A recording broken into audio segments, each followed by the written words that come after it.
Magandang araw po sa inyo, Sir Blair. Tawagin niyo na lamang po akong Victor. 32 taong gulang, isang dating security guard. Isa nga po pala ako sa masugid niyong taga-subaybay ng mga kwentong aswang. Nanonood po ko sa inyong mga channel, ang The Voice Addict, at sa mga kwento ni Apong Isaac.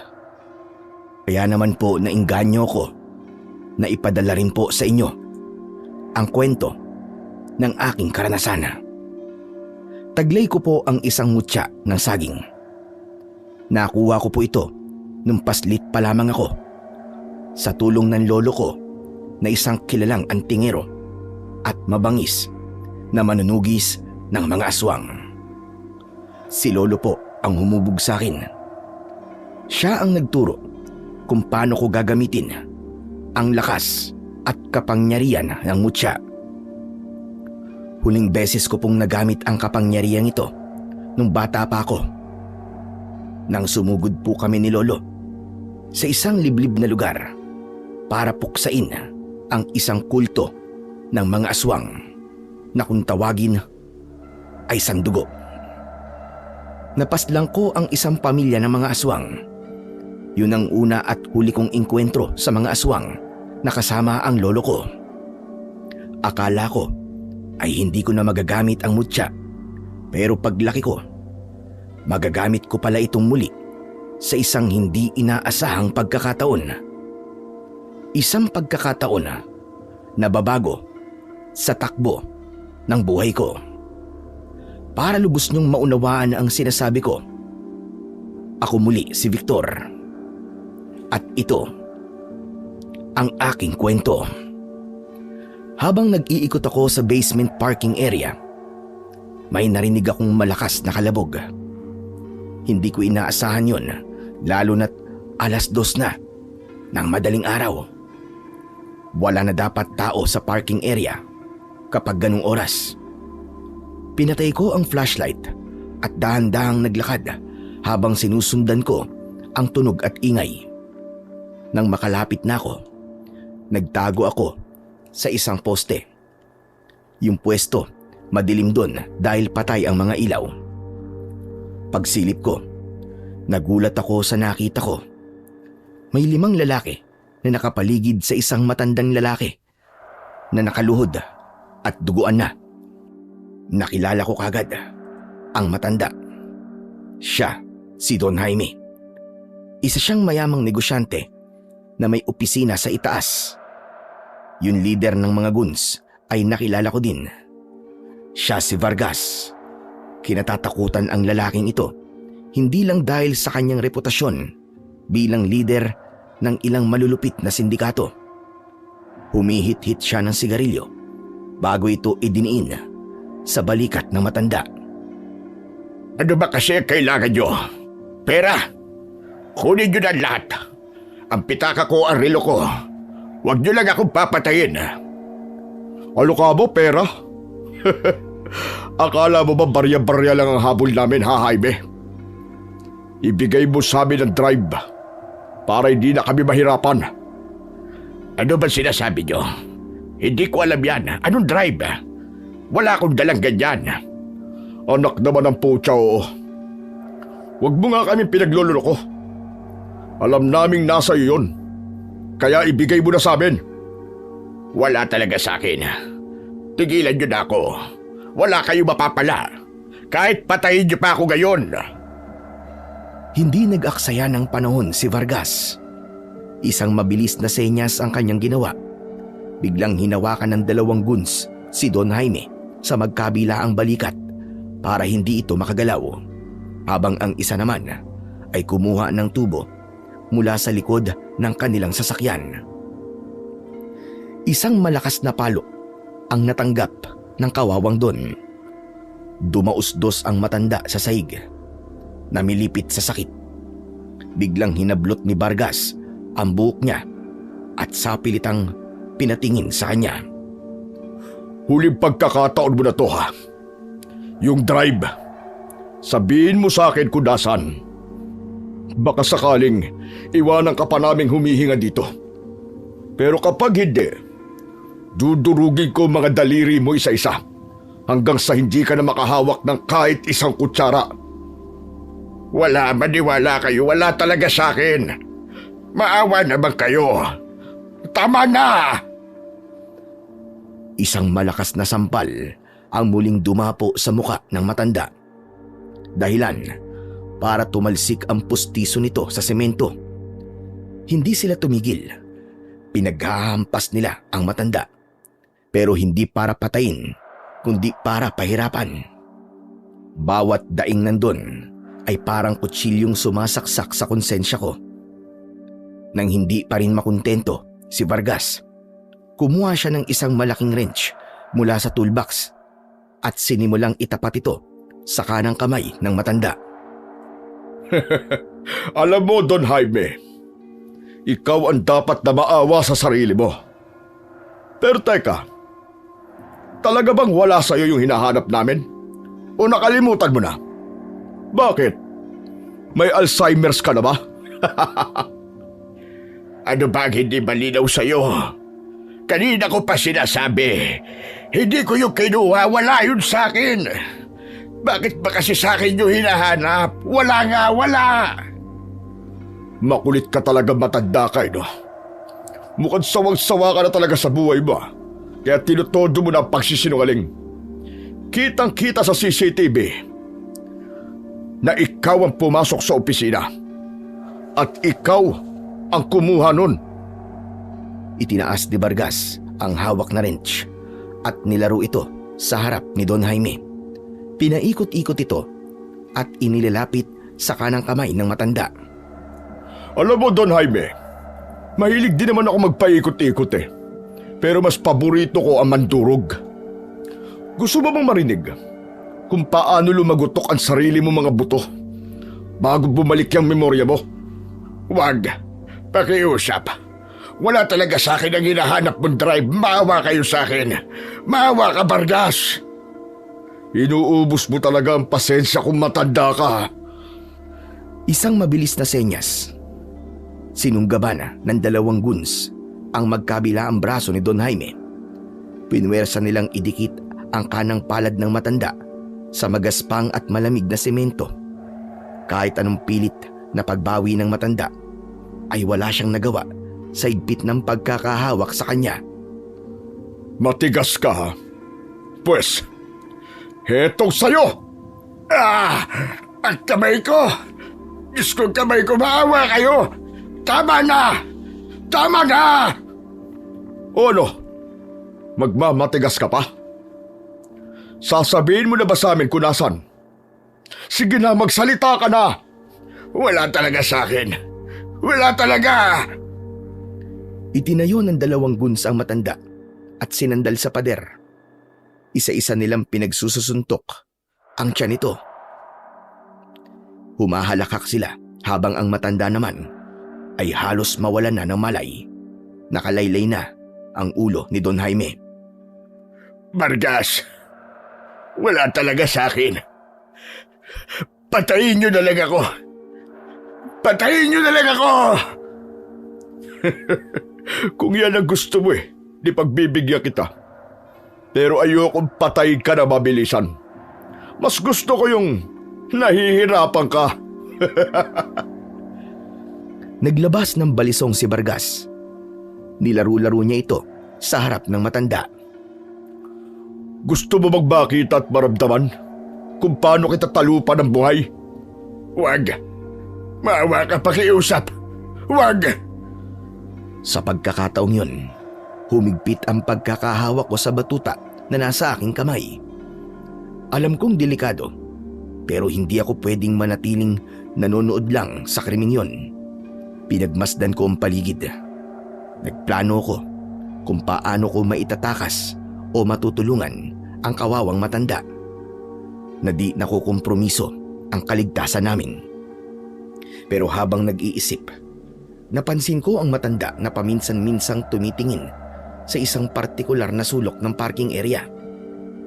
Malayo sa kung nasaan ako, pero malapit sa isang fire extinguisher. Doon ko napagtanto na ang drive na hinahanap nila ay posibleng naroon sa lugar na yon. Ngunit hindi nagtagal, napansin din ito ni Vargas. Ngumiti siya ng malapad, isang ngiting nakapangingilabot. Mukhang alam ko na kung saan mo tinatago ang drive. Akala mo may iisahan mo kami, no? Nagsimulang maglakad ang grupo ni Vargas palapit sa kabinet na pinaglalagyan ng fire extinguisher. Yun na ang pagkakataon ko. Kung makukuha nila ang drive, siguradong tatapusin nila ang matanda dahil wala na siyang silbi. Kailangan ko ng distraction. Lumingon ako sa likod ko. Naroon ang control panel para sa ventilation system at ang main lighting control ng basement. Dahan-dahan kong binuksan ang control panel. Sa harap ko ay ang mga naglalakiyang switch na nagpapatakbo sa buong basement. Hinawakan ko ang main lever o yung malaking hawakan na kumokontrol sa lahat ng ilaw at yung selector switch para sa mga dambuhalang exhaust fan. Huminga ko ng malalim. Sa isang mabilis na galaw, buong puwersa kong hinugot pababa ang lever kasabay ng pagpihit sa switch patungo sa manual high. Sa isang iglap, nilamon ng kabuang dilim ang buong basement. Kasunod nito, ang nakakangilong ugong ng mga exhaust fan sa buong parking area.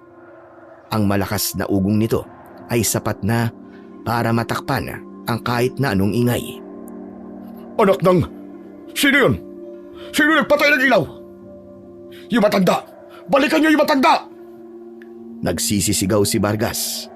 Ako naman ay mabilis na kumilos. Dali-dali kong nilapitan si Don Jaime. Sa gitna ng dilim, nakikita ko siya, pati na yung mga kasama ni Vargas. Don Jaime, wag po kayo maingay. Ako po si Victor. Itatakas ko kayo rito. Humawak kayo na maigi sa akin. Hindi na nakasagot ang matanda. Ramdam ko ang panginginig ng kanyang buong katawan nang hawakan ko siya sa kilikili para siya ay alalayan. Maingat kong ipinulupot ang kaliwang braso niya sa leeg ko. Ramdam ko ang lansa ng dugo mula sa kanyang nadurog na kanang kamay na ngayon nakalaylay lang at tila walang buhay. Sa bilang na 3, sir, itatayo ko po kayo. 1, 2, 3. Sa isang malakas na hila, itinayo ko siya at isinandal sa aking balikat. Napaungol pa nga siya sa sakit, pero agad nakinagat ang kanyang mga labi para hindi makagawa ng ingay. Habang inaalalayan ko siyang maglakad, pasulyap-sulyap ako sa paligid. Sa gitna ng dilim ay kita ko ang mga kalaban. Napansin ko si Vargas na tila kakaiba ang kilos, habang ang mga tauhan naman niya ay parang mga bulag na nagkakapaan sa pader at nagmumura. Siya naman ay dire-diretso ang lakad papunta sa fire extinguisher. Doon ako kinabahan ng gusto. Naisip ko na baka katulad ko, nakakakita rin siya sa dilim. Kaya naman, nag-isip ako ng mabilis at naghanap ng mapagtataguan na hindi nila kami mahahanap agad. Mabilis ang naging desisyon ko. Alam kong hindi sapat ang dilim at ingay para iligaw si Vargas. Lalo na't mukhang hindi ito basta-bastang tao. Kung nakakakita siya sa dilim, malamang ay matalas din ang kanyang pang-amoy. Kailangan ko ng lugar na tatalo sa pang-amoy ng isang katulad niya. Hinawakan ko ng maigpit ang bewang nandun at inalalayan ng mabuti hanggang sa makarating kami sa dulong bahagi ng basement na iniiwasan ng karamihan dahil mabaho at malansa. Ito ay ang bagsakan ng lahat ng basura mula sa mga opisina at kainan sa itaas bago hakutin ng truck kapag madaling araw. Sir, pasensya ka na kung dito ko dinala sa basurahan. Kailangan kasi nating tabunan ang amoy natin eh. Mukhang hindi lang basta tao ang Vargas na yun. Masama po ang kutob ko sa kanya. Pagkasabi ko nun, ay sinalubong kami ng nakakasulasok na amoy. Mga tirang pagkain yun o kung ano pang mga nabubulok na dumi. Mabaho ang amoy nito Pero para sa amin ni Don Jaime, ang amoy at ang mismong lugar ay magsisilbing camouflage para hindi kami maamoy ni Vargas. Dahan-dahan kaming sumingit sa pagitan ng mga dambuhalang trash bins o sako ng basura. Isinandal ko siya sa tambak ng mga nakasako o nakasupot na basura. Dito lang kayo, sir. Hindi kayo maaano dito, maniwala kayo. Sige, may tiwala ako sa'yo. Mabuti naman po. At madali naman po pala kayong kausap. Nang bitiwan ko na, ang Don ay sumilip ako sa pagitan ng dalawang sako. Nakita ko si Vargas na papalapit sa aming direksyon. Huminto siya sa gitna ng parking area. Itinaas niya ang kanyang ulo at malalim na huminga. Inaamoy niya ang hangin. Samantala, napatunayan kong tama ang aking hinala nang mapansin ko na nanlilisik ang kanyang mga mata at pulang-pula. Ilang saglit pa ay napatitig siya sa basurahan kung saan kami naroon. Don Jaime, huwag ka na magtago dahil siguradong mahahanap din kita. Naramdaman ko ang panginginig ni Don Jaime sa tabi ko. Hinawakan ko ang kanyang balikat para pakalmain siya habang ang isa kong kamay ay dahan-dahang kinakapa ang mutya ng saging sa loob ng aking uniforme. Ramdam ko ang unti-unting pag-init nito. Isang babala na malapit na ang panganib. Habang papalapit ang mga yabag ni Vargas, narinig ko rin ang kalansing ng mga bakal na dala ng kanyang mga tauhan. Tuso ka talaga, matanda ka. Akalain mong nauto mo ko na naroon sa lugar na yun ng drive. Pero wala. Oras na mahanap kita. Humanda ka talaga sa akin. Sige mga bata, hanapin nyo. Huwag kayong titigil hanggat di nyo nakikita ang hayop na matandang yon. Sa gitna ng katahimikan, biglang narinig ko ang malakas na tunog na itinaas ang lever. Biglang namatay ang ugong ng mga exhaust fan. Tumigil ang malakas na hangin. Kasunod nito, muling nagliwanag ang buong basement nang bumalik ang mga ilaw. Pinakialaman na ng mga tauhan ni Vargas ang main switch. Nasilaw ako sa biglang liwanag. Doon ko nakita ang isang tauhan ni Vargas na dahan-dahang lumalapit sa tumpok ng basura. May hawak siyang mahabang tubo at palingalinga sa paligid. Halos 5 metro na lang ang layo niya sa amin. Nanlaki ang mga mata ko nang mapansin kong may mga patak pala ng dugo sa sahig. At huli na, nakita na ito ng lalaking yon.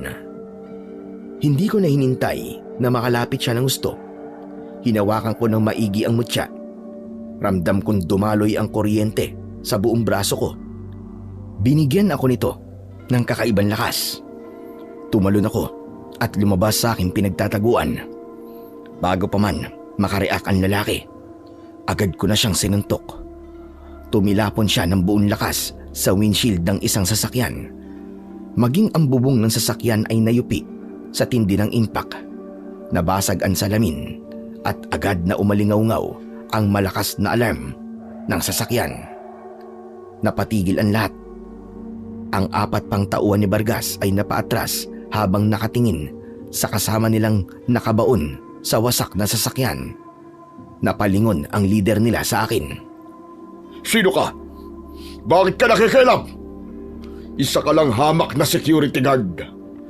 Bakit ka nagpapakabayani dito? Hindi ako nagpapakabayani. Ginagawa ko lang kung ano ang tama, Vargas. Ang trabaho ko ay ang protekta ng mga tao sa gusaling to. At hanggang nandito ko, hindi niyo mahahawakan si Don Jaime. Poprotektahan mo, Don? Sa kalagayan mo yan? Tignan mo nga ang sarili mo. Paano ka lalaban sa amin? Ni wala kang ang baril eh. Hindi porket napatalsik mo ang isang tauhan ko, matatakot na kami sa'yo. Saan mo itinago, matanda?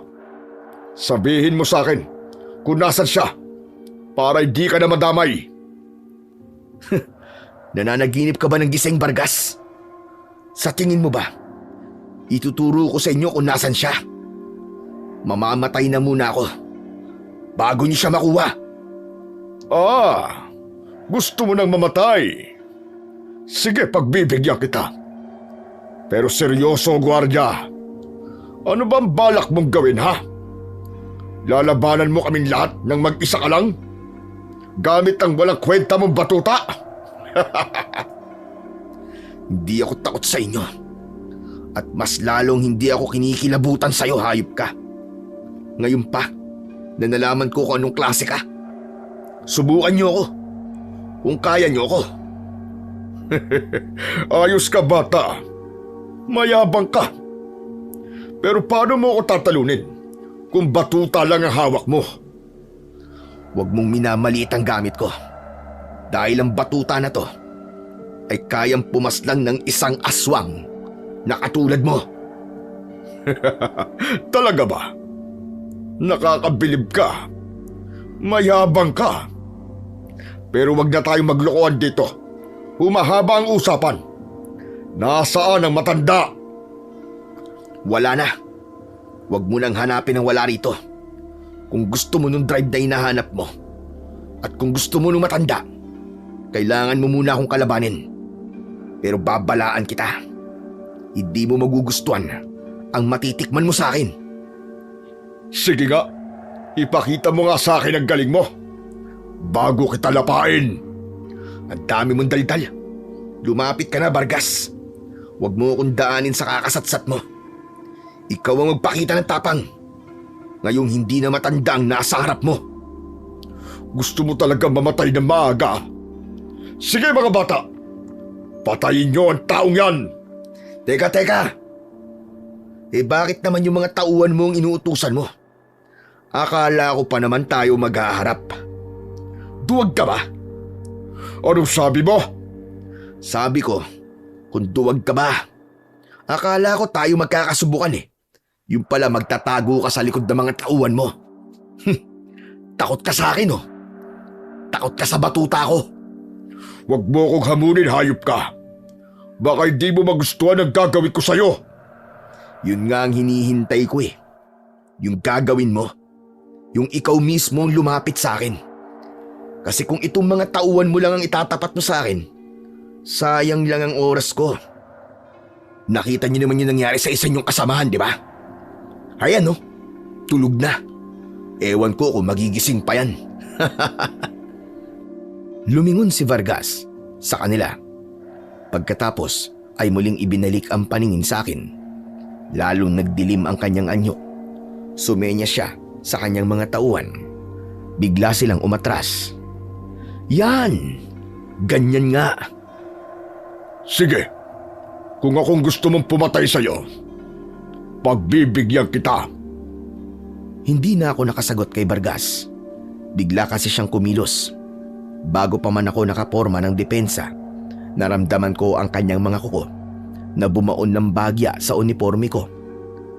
Agad kong ipinukpok patalikod ang hawak kong batuta at natamaan siya sa kanyang ulo.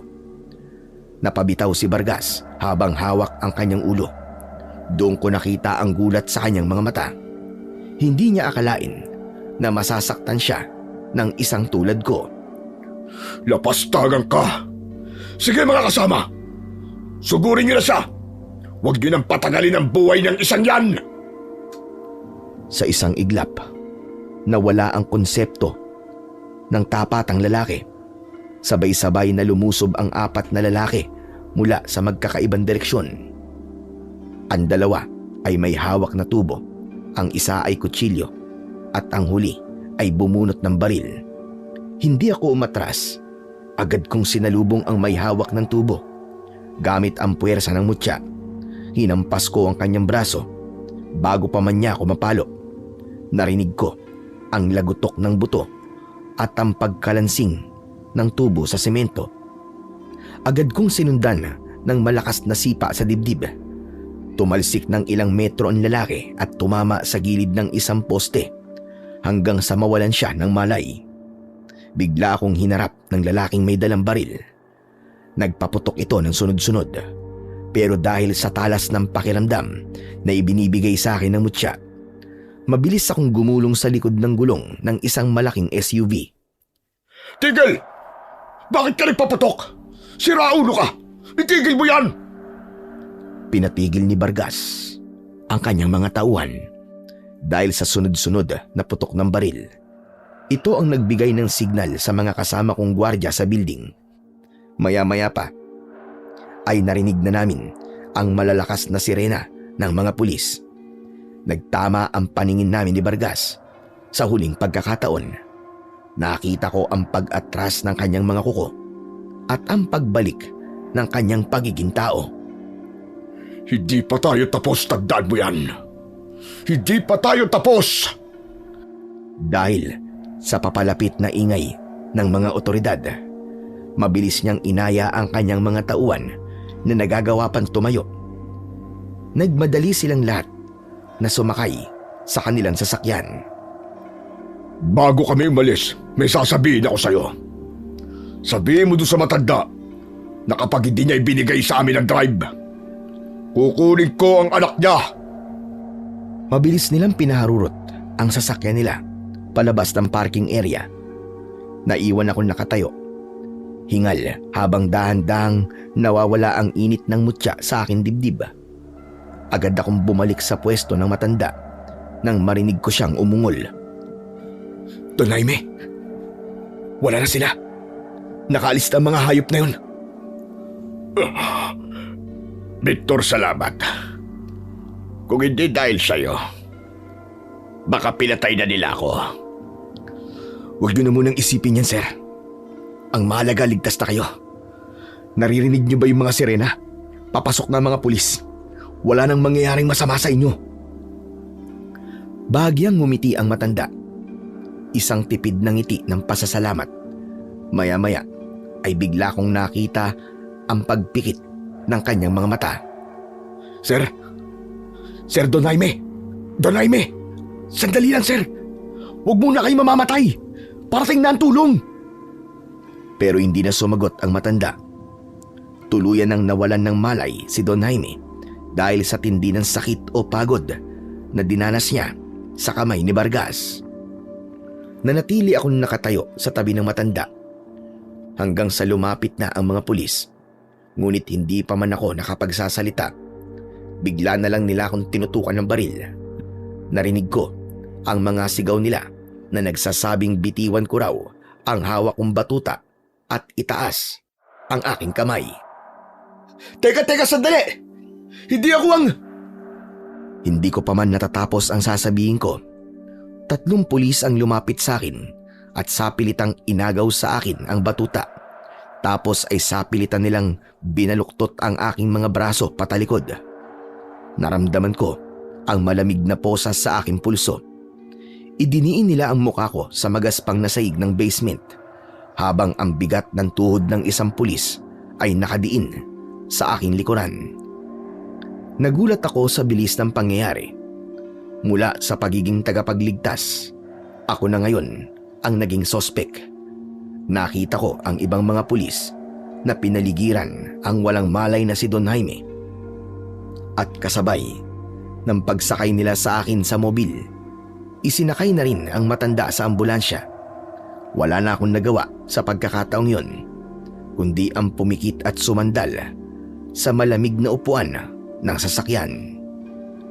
Habang umaandar ang mobil palabas ng basement, doon ko naramdaman ang pait ng sitwasyon ko. Ito na nga ang sinasabi ko.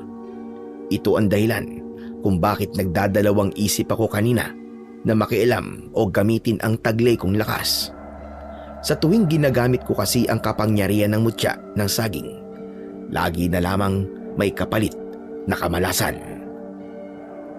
Pagdating sa presinto, hindi man lang ako binigyan ng pagkakataong magpaliwanag. Agad akong isinalya sa loob ng isang maliit na kulungan. Ilang beses akong nagsisisigaw para sabihin na wala akong kasalanan, pero wala silang narinig. Wala akong nagawa kundi ang sumalampak sa sahig. Kinabukasan, lumapit ang isang pulis sa akin at sinabing Meron daw gustong kumausap sa akin. Lumapit ang isang babae. Maganda siya. Pero ang mga mata niya ay galit na nakatingin sa akin. Kilala ko ang babaeng yun. Siya si Jenny, ang nag-iisang anak ni Don Jaime. Ikaw? Hayop ka! Bakit mo ginawa sa tatay ko yon? Walang iya ka!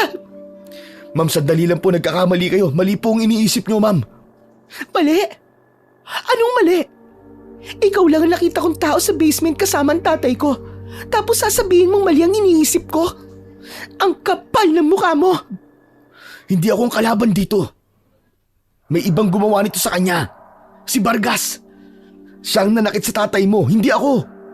Vargas? Ikaw Huwag mo akong pinagloloko. Hindi ako naniniwala sa mga kwentong barbero mo. Alam mo ba kung ano ang kalagayan ng tatay ko ngayon? Kritikal siya. At ikaw lang ang sospek na hawak ng mga pulis. Hindi ako nag-iimbento. Ako ang nagligtas sa tatay mo, maniwala ka sa akin. Yung mga CCTV sa basement, baka pwede niyong i-review yun. Hindi ako pwedeng makulong dito. Sa akin lang umaasa ang pamilya ko, pakawalan niyo ako. Wala akong kasalanan, maniwala ka. Manahimik ka. Walang CCTV footage. Ano? Pero paano nangyari yun? Aba malay ko. Kayong security, di ba? Hindi niyo chine-check kung gumagana pa ang mga CCTV sa building. Kung sira ang CCTV, anak ng putya, paano ako makakalabas dito? Maniwala ka, wala talaga akong kasalanan.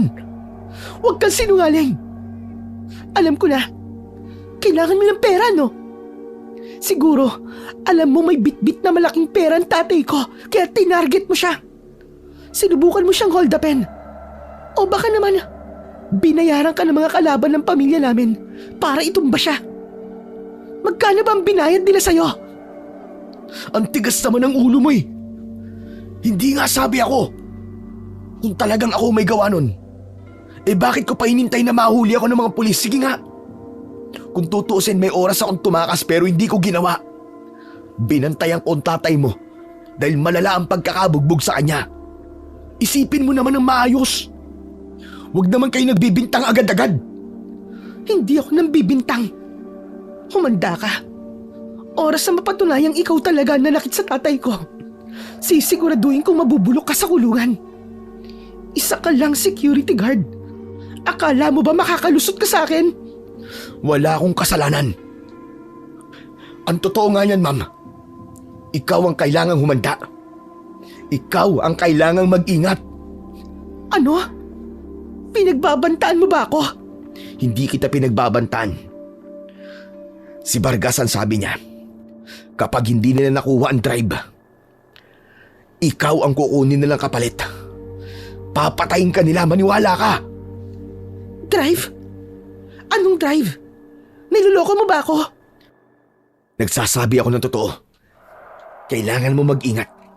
Yung Vargas na yun, hindi lang siya basta tao. Aswang siya. Ano? Aswang, nagpapatawa ka ba? Ngayon naman aswang. Talagang baliw ka na. O sabog ka. Walang aswang dito sa syudad. Saka manahimik ka na. Maski anong sabihin mo, hindi ako maniniwala. Mabubulok ka rito hanggang sa aminin mo ang lahat. Kahit anong pilit niyo sa akin, ma'am, hindi ako aamin sa bagay na hindi ko ginawa. Balang araw, lalabas din ang katotohanan. At kapag nangyari yun, ang gusto ko humingi ka ng tawad sa akin. Mapapatunayan ko na nagsasabi ako ng totoo. In your dreams. Mga sir, gawin niyo ang lahat para madiin sa kaso ng lalaking to Akong bahala sa inyo. Tumango ang pulis. Sabay naglakad palayo sa selda si Jenny.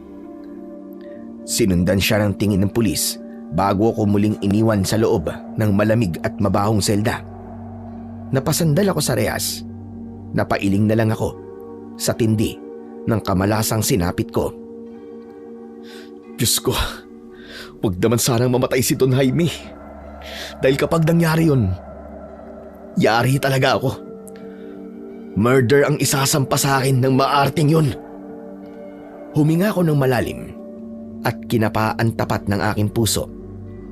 Talagang naiinis ako dahil sa tuwing ginagamit ko ang lakas ng mutya, lagi na lang may kapalit na ganito kabigat. Iniligtas ko ang matanda mula sa mga tunay na halimaw, pero heto ko ngayon, nakakulong, habang ang aswang ay malayang nakakagala at nagpaplano sa pagdukot at pagpatay sa anak ni Don Jaime. Napailing ako ng maraming beses. Hindi ko alam kung paano ko mapoprotektahan ang babae, gayong ayaw naman niya kung pakinggan. Nakailang buntong hininga ko habang hinihintay ang paglipas ng oras sa loob ng selda. Lumipas ang ilang araw. Bigla na lang binuksan ang selda ko at sinabi ng isang pulis na ako ay malaya na. Nalaman ko na nagkamalay na ang Don sa ospital at agad nitong itinanggi ang mga paratang laban sa akin. Sabi daw ng matanda, ako ang nagligtas sa kanya. Nalinis na ang pangalan ko.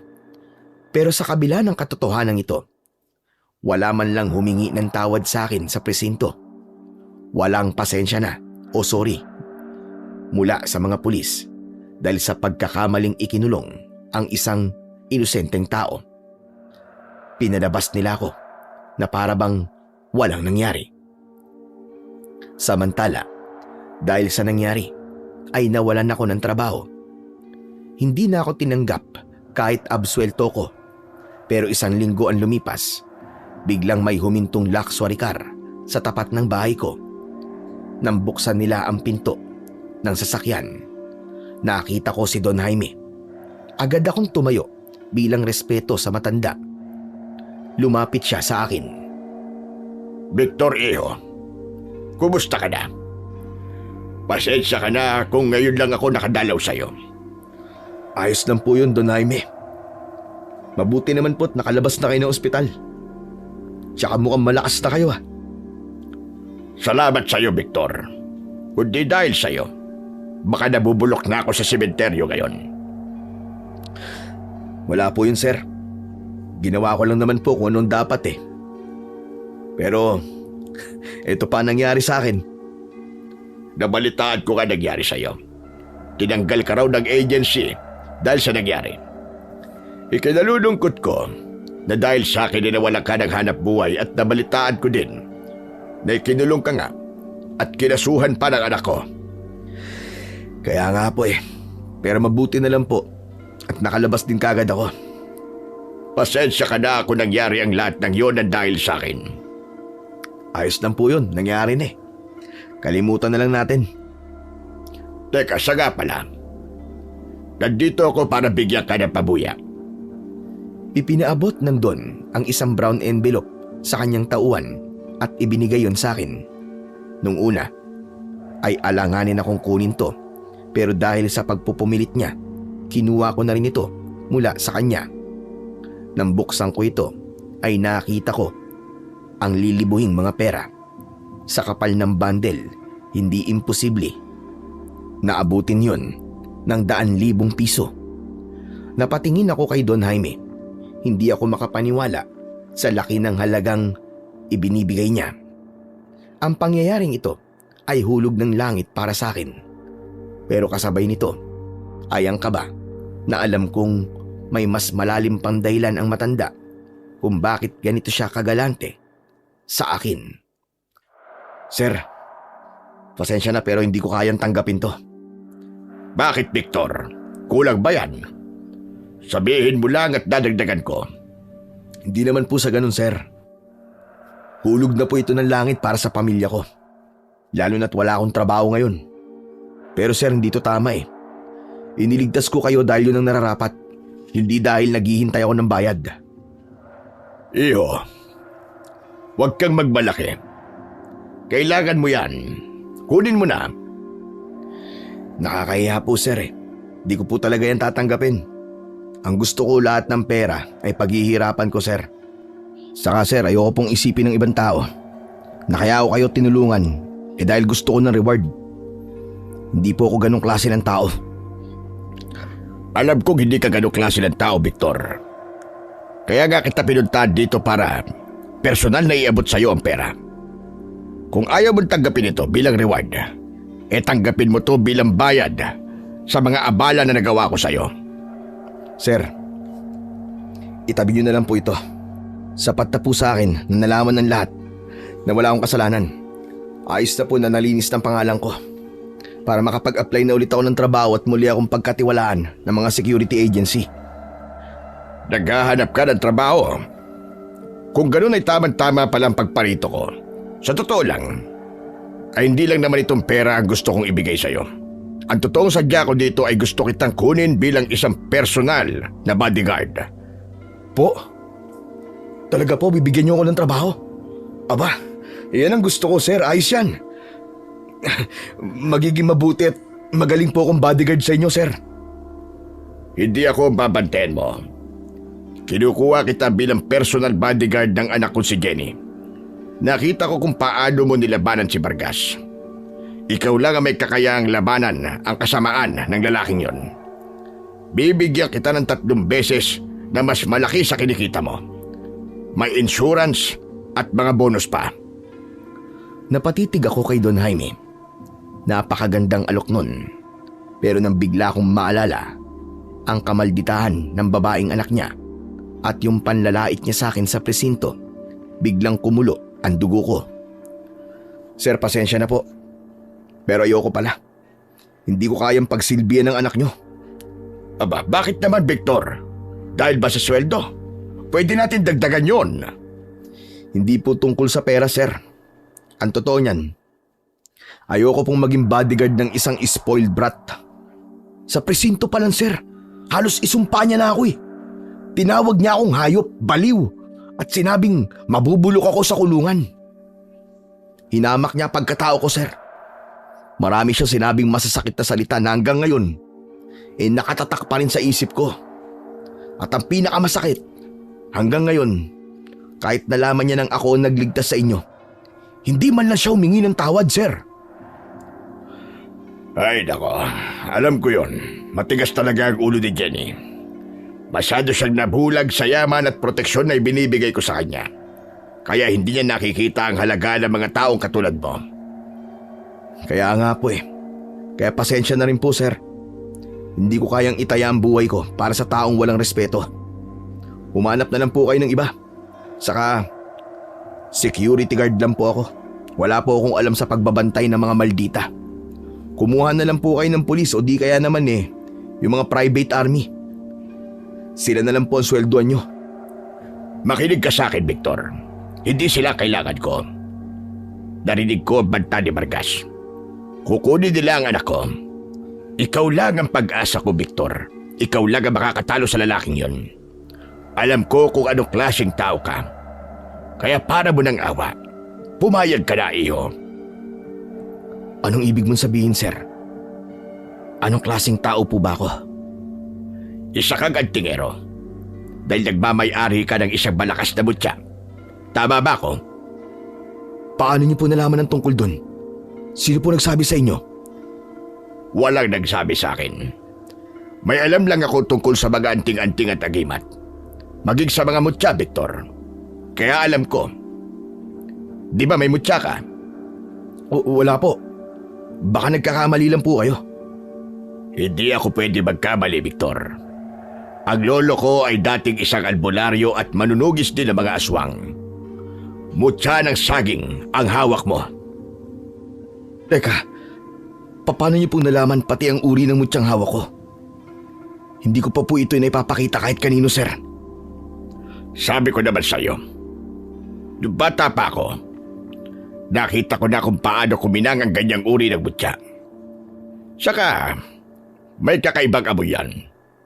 Amoy ng sariwan saging at malamig na hamog. Ang galing ah. Alam na alam niyo nga po.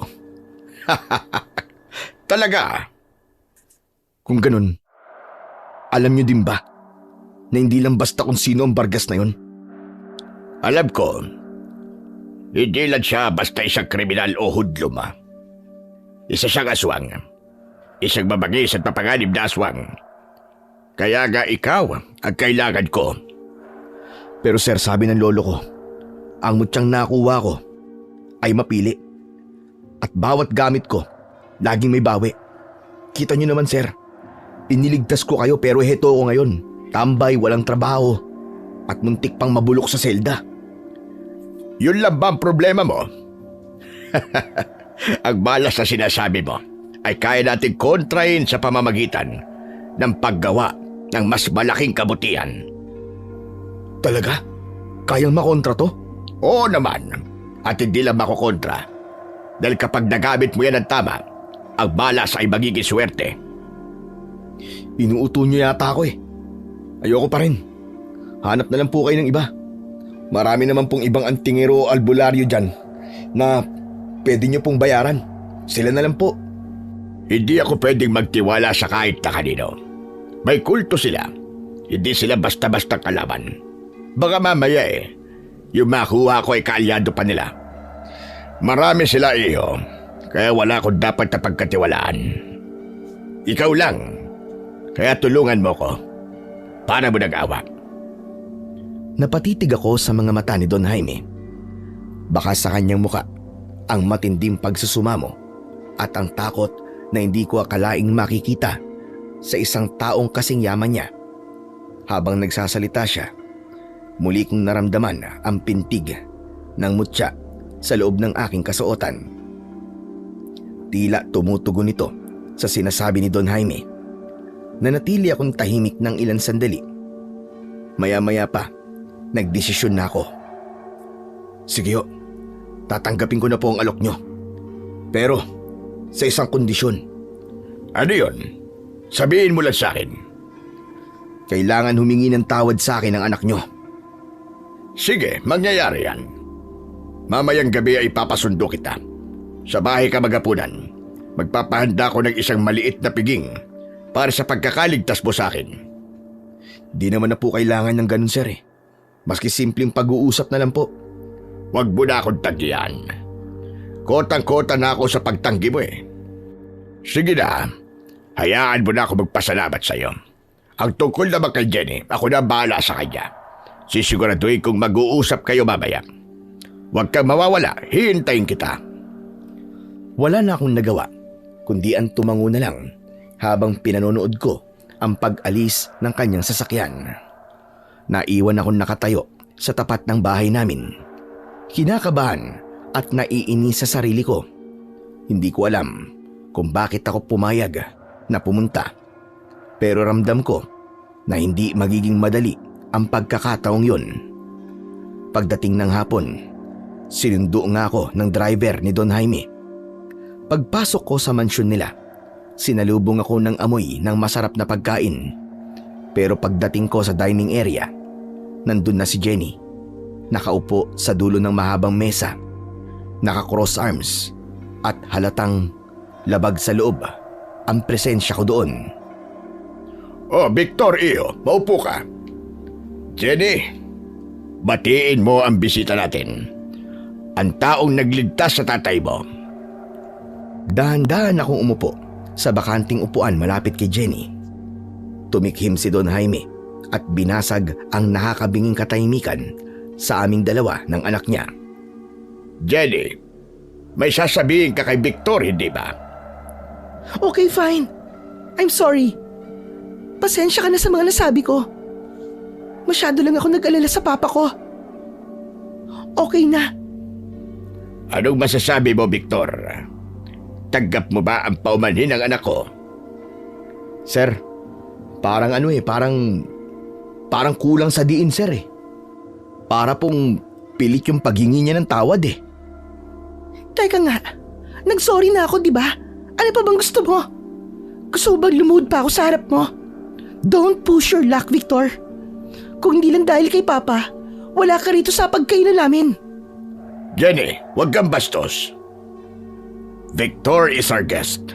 At mula sa araw na ito, siya na ang magbabantay sa iyo 24/7. Siya ang magiging personal bodyguard mo. What? Papa, no! Hindi ko kailangan ng bodyguard na katulad niya. I can hire a professional elite guard. Yung may mga suit and tie. Ayoko ng tulad niya. Kita nyo na. Sabi ko naman po sa inyo, Don Jaime. Mahirap kausap ang anak nyo. Aalis na lang po ako. Teka, walang alis. Maupo ka, Victor. At ikaw, Jenny, kailangan mo sundin ang gusto ko. Magmula ngayong gabi, si Victor na magiging personal security mo. At wala ka na magagawa doon. Pero Papa, nakakahiya. Ano na lang po ang sasabihin ng mga kaibigan ko? Na kumuha ko ng gwardya na mukhang galing sa construction site? Manahimik ka. Ang mga professional na sinasabi mo ay walang kalaban-laban sa mga taong humahabol sa atin. At ako masusunod, Jenny. Kung ayaw mo sumunod sa gusto ko, sige, subukan mo ko. Ipapa-freeze ko ang lahat ng cards at bank accounts mo. Kukunin ko rin ang susi ng kotse mo. At mananatili ka lang dito sa loob ng mansyon hanggang sa mabulok ka. Nanlaki ang mga mata ni Jenny. Tila binuhusan siya ng malamig na tubig. Alam niyang hindi nagbibiro ang kanyang ama. Napatingin siya sa akin. Puno ng puot. Pero may halong takot dahil sa banta ng Don. Seryoso po ba talaga kayo? Subukan mo ko, Jenny. Alam mo hindi ako nagbibiro pagdating sa seguridad mo. Ngayon mamili ka. Ang bank accounts mo o ang pagtanggap kay Victor bilang bodyguard mo. Napatingin ako kay Jenny. Nakayuko na siya at nanggigigil sa inis at galit. Habang si Don Jaime naman ay naghihintay ng sagot niya at sagot ko. Pinilit kong maging kalmado kahit na kumukulo ang dugo ko sa kaartehan ng babaeng nasa tabi ko. Ilang sandali ang lumipas bago muling nag-angat ng tingin si Jenny. Namumula ang kanyang pisngi sa galit pero wala siyang nagawa kundi ang bumigay. Okay, fine. Payag na ako. Basta't siguraduhin niya lang na hindi siya makikialam sa mga personal na lakad ko. Ayoko ng aso na aali-aligid sa tabi ko. Jenny! Napatitig ako ng malalim kay Jenny habang mabilis siyang tumalikod at naglakad palayo. Ramdam ko ang panginginig ng pangako sa tindi ng insultong binitiwan niya. Hindi ko inaasahan na sa kabila ng pagkakaligtas ko sa buhay ng tatay niya, naging aso pa ang tawag niya sa akin. Kaya naman, sa halip na tanggihan ko ang alok ng Don, nagpasya akong tanggapin ito. Napangiti ako ng tipid sa loob-loob ko. Siguradong magsisisi siya sa mga sinabi niya. Gusto ko siyang turuan ng leksyon. Iyo, pasensya ka na sa inasan lang anak ko. Wala eh. Hindi ko na siya makontrol. Napalaki kong spoiled brat at laging nasusunod ang gusto ng batang yon. Simula nung nawala ang nanay niya. Ano ba ang desisyon mo? Handa mo bang tanggapin ang inaalok ko sa'yo? Tinatanggap ko po, Don Jaime. Pero may kondisyon ako. Ako ang masusunod pagdating sa seguridad niya. Oh, walang problema doon. Kung matigas ang ulo niya, paluin mo. Wala kang maririnig sa akin. Sige po. Mas mabuti po yan na may basbas kayo. Mukhang mas mahirap po kasing kalaban ng anak niyo kaysa kay Vargas eh. At dun sa mga tauhan niya. Sinabi mo pa. Pero mabait naman na bata yan. Nagbago lang talaga ang ugali niya nung namatay ang nanay niya. Mahal na mahal niya kasi ang nanay niya. Basta, tulungan mo ang anak ko. Gawin mo ang lahat at ako ang bahala sa'yo. Sagot kita. O paano? Magsisimula ka na ba ngayong gabi? Oo, sir. Pero uuwi muna ako sandali para kumuha ng ilang pirasong gamit. Naku, wag na. Bukas ka na lang bumalik sa inyo. Ipapahatid na lang kita bukas sa driver. Mabuti pa'y kumain na tayo. Sayang naman ang mga hinanda ng mga kusinera ko kung hindi mo titikman. May gusto ka bang ipadagdag sa mga ulam na nandito? Sabihin mo lang at ipapaluto ko kagad. Aba, ayos na po ito, Don Jaime. Napakarami na nga po na nakahandang pagkain sa harap natin eh. Baka mamaya, hindi na ako makatayo sa bigat ng tiyan ko bago pa ako makauwi sa amin. Ganyan talaga dito, Victor. Gusto ko na laging busog ang mga taong nagtatrabaho para sa akin. O sige, maupo ka na at magsandok. Huwag kang mahihiya. Ituring mong parang bahay mo na rin ito simula ngayon. Salamat po, sir. Pagkatapos ng masaganang hapunan, personal akong inihatid ni Don Jaime sa aking tutuluyan. Isa itong maayos na quarters na bahagyang nakahiwalay sa main house, malapit sa gate at sa garahe ng mga sasakyan. Malinis ang silid, may sariling banyo, may maliit na kabinet at isang kamang may makapal na kutsyon. Hindi na ako nag-aksaya ng oras. Inayos ko ang aking higaan at agad na nahiga. Mabilis akong dinalaw ng antok habang iniisip ang mga mangyayari sa susunod na araw. Ngunit ilang oras ang lumipas. Nagising ako dahil sa mahinang kaluskos. Bagamat mahina ito, matalas ang pakiramdam ko. Alam kong may naglalakad ng dahan-dahan sa labas. Agad na naging alerto ang diwa ko. Dahan-dahan akong bumangon at lumapit sa bintana. Mula sa pwesto ko, nakita ko si Jenny. Naglalakad siya ng dahan-dahan sa dilim. Nakasuot siya ng pang-alis na damit. Hindi na ako nag-isip pa. Mabilis kong isinuot ang tsinelas ko at tahimik na lumabas ng quarters. Nakasunod ako sa dilim nang hindi niya namamalayan. Hinintay ko lang ang tamang pagkakataon para harangin ang balak niyang pagtakas sa kalagitnaan ng gabi. Eksaktong paghawak niya sa bukasan ng maliit na gate, dahan-dahan akong lumabas. Ay, kabayo! Ano ba? Bakit ka ba nagugulat? Muntik na akong atakihin sa puso ah. Saan ang punta natin, ma'am? Madaling araw na po ah. Bawal na sa labas sa mga batang pasaway. Anong sabi mo? At sino ka para diktahan ako? Tumabi ka nga dyan. May pupuntahan akong party at malilate na ako. Party? Sa ganitong oras? Ma'am, nakalimutan niyo na po yata. Trabaho ko na bantayan ka simula ngayong gabi. Excuse me? Sino may sabi sa'yo na pwede mong pakialaman ang oras ko? Makikiparty ako kahit anong oras ko gusto. Hindi pwede. Walang lalabas. Ano? Alam mo, isusumbong kita sa papa ko. Hinaharas mo ako eh. Eh di magsumbong ka. Sa palagay mo ba'y kakampihan ka ng papa mo kung malalaman niyang tinatakasan mo siya ng ganitong oras? Ma'am, mapanganib sa labas. Huwag kang pasaway. Buiset, sino ka ba sa akala mo ha? Binabayaran ka lang naman ng papa ko para bantayan ako. Hindi para gapusin ako kung kailan mo gusto. Tumabi ka nga. Sinubukan niyang itulak ako para makalusot sa gate, pero agad ko siyang hinarangan. Sa inis niya, pinagsususuntok niya ang dibdib ko. Alis sabi! Alis! Huwag mong harangan ang gate. Ah! I hate you! I hate you so much!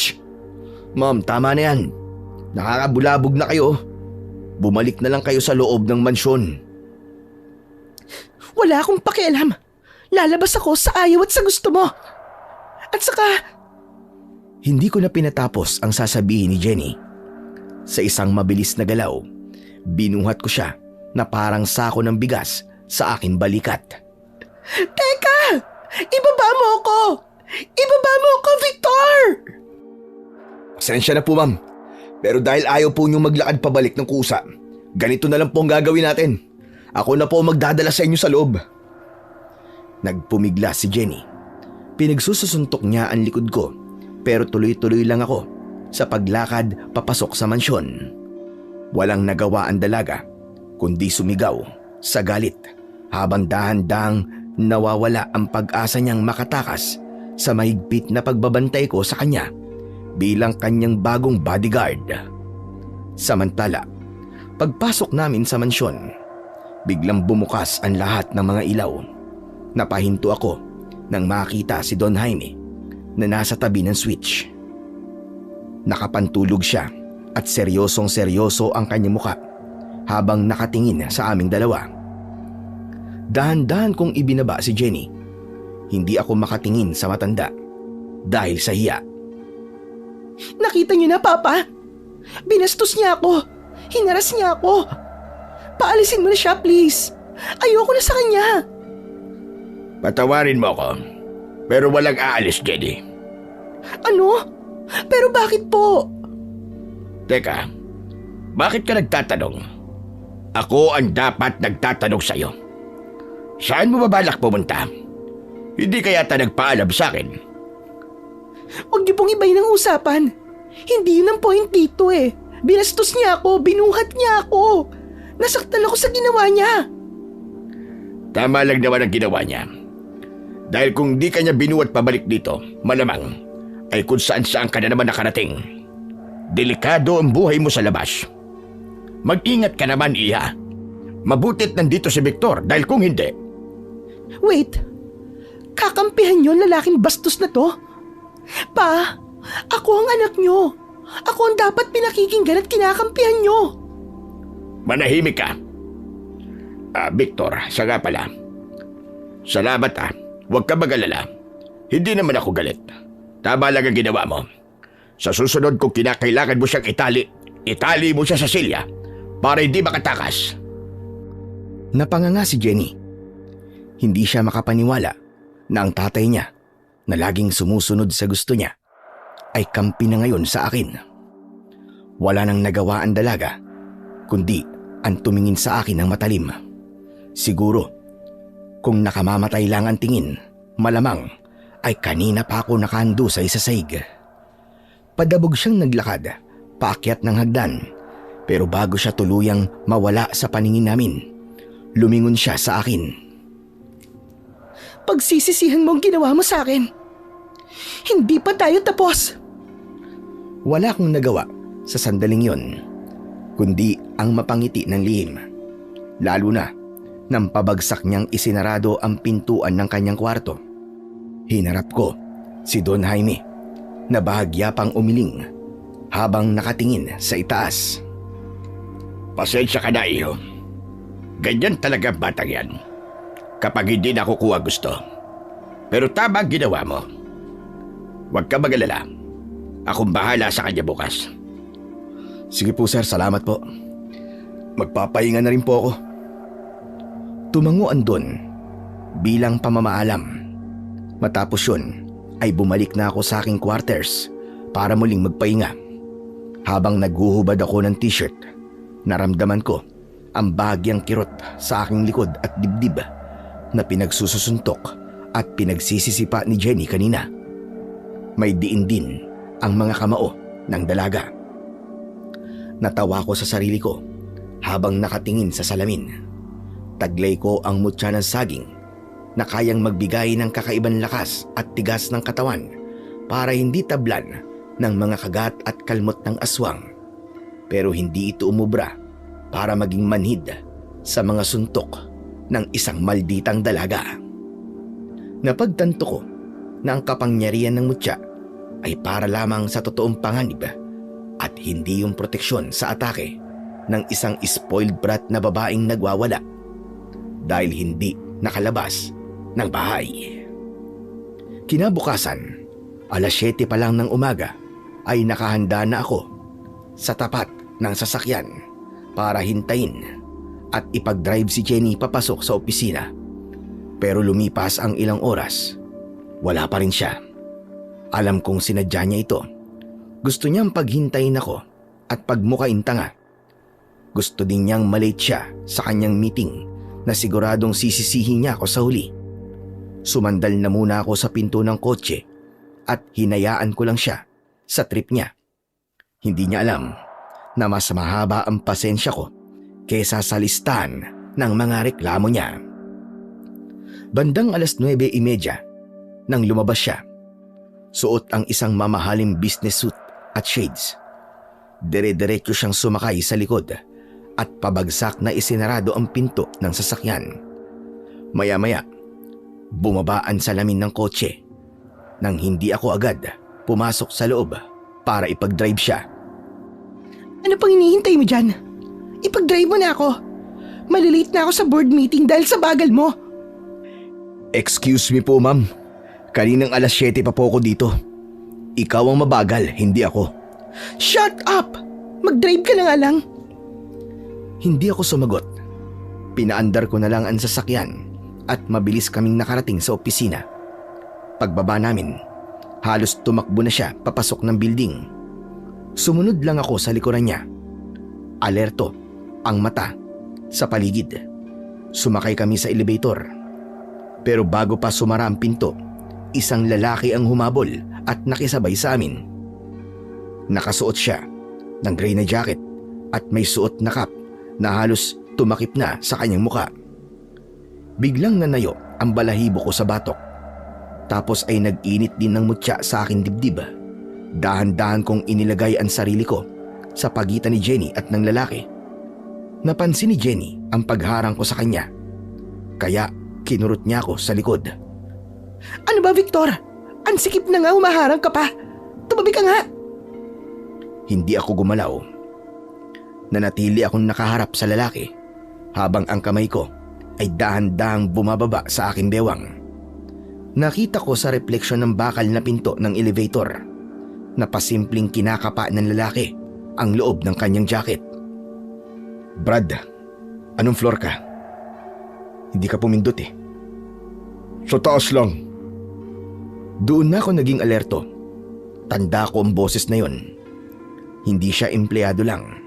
Nang tumunog ang elevator para sa 5th floor kung saan ang opisina ni Jenny. Mabilis na gumalaw ang lalaki pero mas mabilis ako. Hinawakan ko ang braso niya bago pa siya makagawa ng anumang kilos. Ma'am, lumabas ka na, dalian mo! Dali! Wait, ano ba nangyayari? Bitiwan mo siya, Victor. Nakakahiya ka. Sabi ng mauna ka na eh! Bilisan mo na! Sa gulat ni Jenny at sa lakas ng boses ko, napilitan siyang lumabas at tumakbo patungo sa kanilang reception. Naiwan kaming dalawa ng lalaki sa loob ng elevator habang dahan-dahang nagsasara ang pinto. Nang tuluyan ng sumara ang elevator, binitiwan ko ang braso ng lalaki. Pero nanatili akong nakaharang sa tapat ng mga buton. Hindi ko siya papayagan lumabas nang hindi nakikita sa CCTV ng elevator ang mukha niya. Pabayaan mo ko. Umalis ka dyan. Huwag kang pakialamero. Alam kong ikaw yan, hayop ka, Vargas. Tigilan mo na si Ma'am Jenny. Sinabi ko na huwag kang makialam eh. Hayaan mo ko. Kailangan kong tapusin ang buhay ng babaeng yun. Kung gusto mo, bibigyan kita ng pera. Babayaran kita. Basta't ibigay mo siya sa akin. Hindi ko nagustuhan ang sinabi niyang yon. Kaya inunahan ko na. Sinuntok ko siya ng malakas sa panga. Gumanti naman siya ng suntok sa sikmura ko. Matigas kan talaga, Victor. Sayang. Pwede sana tayong magtulungan. Pero dahil pinili mo maging bayani, titiyakin kong ikaw ang unang babagsak. Kukunin ko ang anak ni Don Jaime. At wala ka nang magagawa doon. Subukan mo. Kung kaya mo. Ito lang ang sasabihin ko sa iyo, Vargas. Hanggat buhay ako, hindi mo makukuha o maahawakan man lang si Jenny. Muli kaming nagpambuno. Ngunit sa kalagitnaan ng sakitan, biglang tumunog ang elevator sa ground floor. Sa pagbukas ng pinto, mabilis akong sinipa ni Vargas sa dibdib. Dahil sa lakas ng tulak, napaatras ako at nawalan ng balanse sa loob ng elevator. Tikim pa lang yan, Victor. Sabihin mo sa alaga mo, magbilang na siya ng mga huling sandali niya. Mabilis siyang lumabas at tumakbo palabas ng gusali. Sinubukan ko siyang habulin pero bago pa ako makalabas ng elevator, kusang sumara ang pinto nito dahil sa sensor. Nanggigigil ako na pasuntok sa dingding ng elevator. Hindi na ako nag-aksaya ng oras. Pinindot ko agad ang buton para sa 5th floor. Pagbukas na pagbukas pa lang ng pinto, halos madapa ako sa pagtakbo, papunta sa opisina niya. Pero ang sabi ng receptionist ay nasa meeting room na siya. Sumilip ako sa loob at nakita ko si Jenny, nakampanting nakaupo. May hawak na ballpen at seryosong nakikinig sa nagsasalita sa unahan. mukhang wala siyang kamalay-malay sa muntik nang mangyari sa elevator kanina. Isinara ko na ang pinto at napahilig sa pader. Pinunasan ko ang kaunting dugo sa gilid ng labi ko at inayos ang nagusot kong barong. Hindi na ako pumasok sa loob para hindi makaabala sa meeting nila.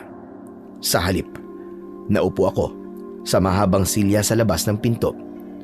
Lumipas ang oras. Matapos ang meeting, lumabas si Jenny. Hindi man lang niya ako tinignan. Dire-diretso siyang naglakad pabalik sa opisina niya. Natapos ang buong maghapon na hindi niya ako kinausap. Pagdating sa mansyon, bumaba agad siya at pumasok sa loob nang hindi man lang nagpapasalamat. Bumalik na lang ako sa quarters upang magpahinga. Ngunit maya-maya ay biglang tumawag si Don Jaime at pinapunta ko sa loob ng opisina niya sa mansyon. Pagpasok ko sa opisina ni Don Jaime, nakita ko siyang nakatayo sa harap ng bintana habang may hawak na baso ng alak. Victor, kumusta ang unang araw mo? Balita ko may nangyari sa elevator kanina bago ang meeting ni Jenny. Ganun na nga ho, sir. Nakasabay namin sa elevator ang isang lalaki. Nakumpirma ko po na si Vargas yun. Sinubukan niyang lumapit pero naharang ko siya. Si Vargas talaga? Ibig sabihin, tinototoo na niya ang banta niya. Delikado na ang anak ko. Tama po kayo, sir. Delikado po talaga. Mukhang nakabantay na sila sa anak niyo. Kung ganon, kailangan mo nang ilayo ang anak ko dito.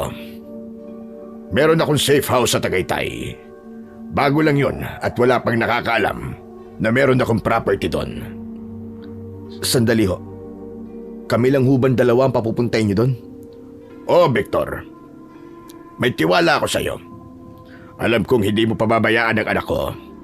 At ikaw lang ang may kakayahang humarap kay Vargas kung sakaling matuntun nila kay Ron. Pero ngayon, yun ang pinakaligtas na lugar para sa kanya. Paano po si Ma'am Jenny, sir?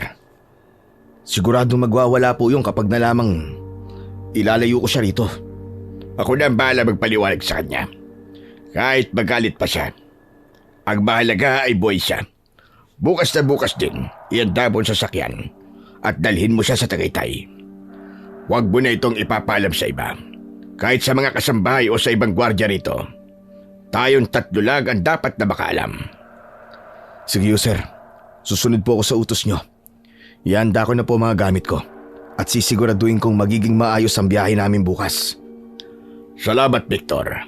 Ipagkakatiwala ko sa iyo ang buhay ng kaisa-isa kong anak. Tumango ako at lumabas na ng opisina. Pero pagbukas ko ng pinto, saktong nakita ko si Jenny na parating. Diretso lang siyang pumasok sa loob ng opisina ng papa niya. Hindi man lang siya lumingon o tumingin sa akin. Binaliwala ko na lang yon. Naglakad na ako pabalik sa quarters. Kinabukasan, maaga akong naghanda. Bago pa man sumikat ang araw, ay kinondisyon ko na ang sasakyan. Nang matapos, ay nakita kong palabas na rin ng mansyon si Jenny. Inihatid siya ni Don Jaime. Ma'am, bago tayo umalis, akin na muna yung cellphone niyo. No! Bakit ko naman ibibigay sa yung phone ko? Para po ito sa security niyo, ma'am. Maaari nilang itrack ang location natin gamit ang signal niyan. Buisit ka talaga. Huwag mong sabihin, natatanggalan mo ako ng karapatang gumamit ng cellphone. My God, Victor! Napaka-controlling mo naman. Papa, ano ba? Sabihin mo naman sa kanya na hindi niya pwedeng gawin to sa akin.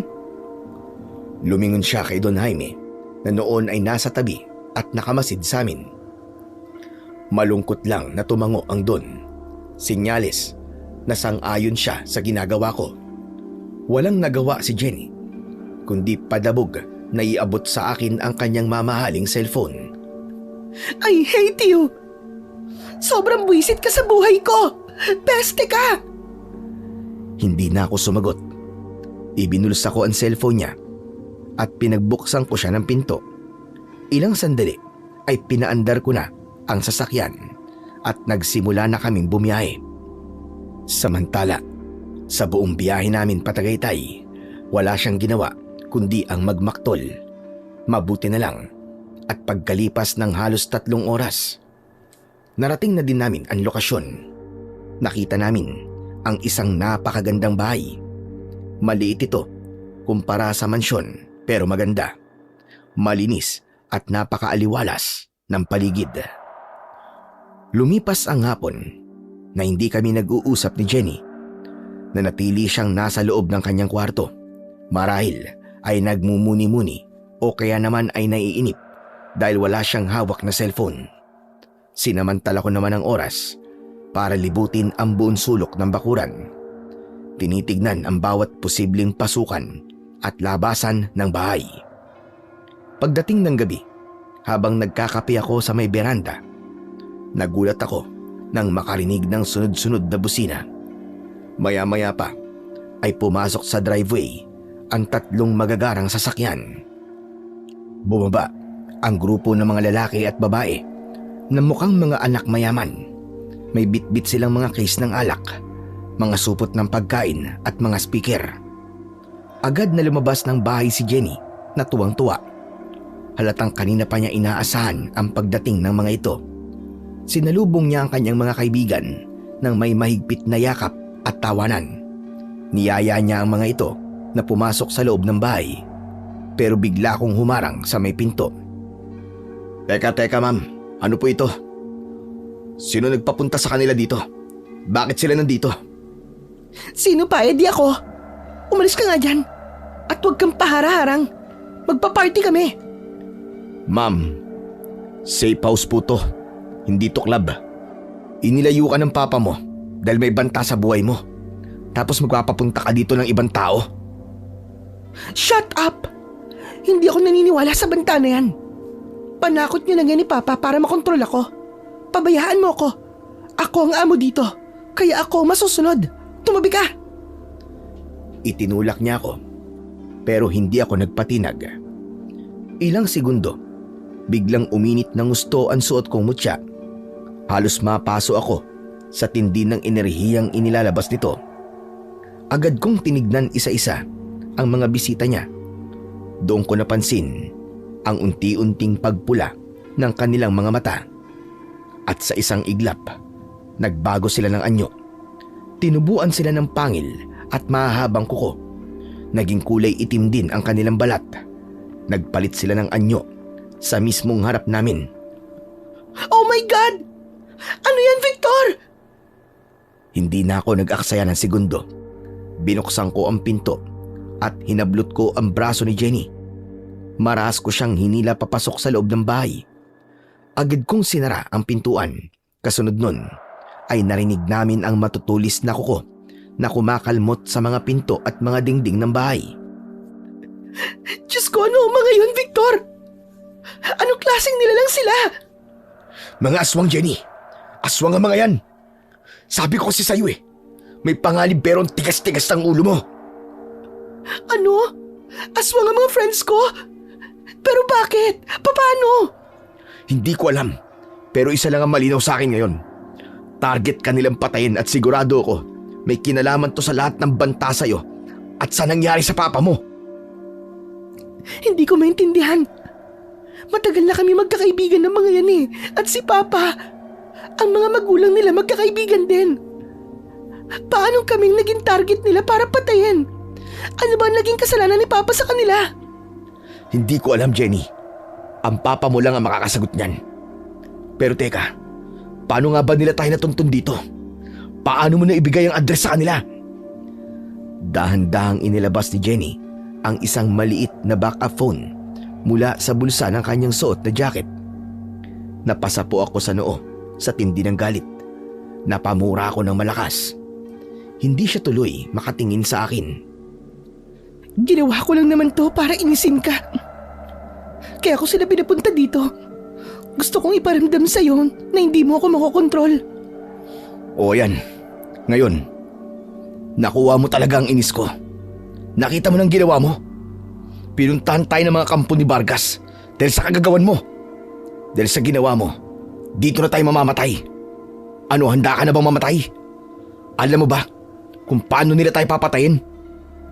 Ha? Paano? Hihiwain nila ang tiyan mo. Kakainin nila lahat ng laman loob mo habang buhay ka pa. Matapos ka nilang patayin, ay itatapon nila ang bangkay mo na parang basura. Walang ititirang mga yan.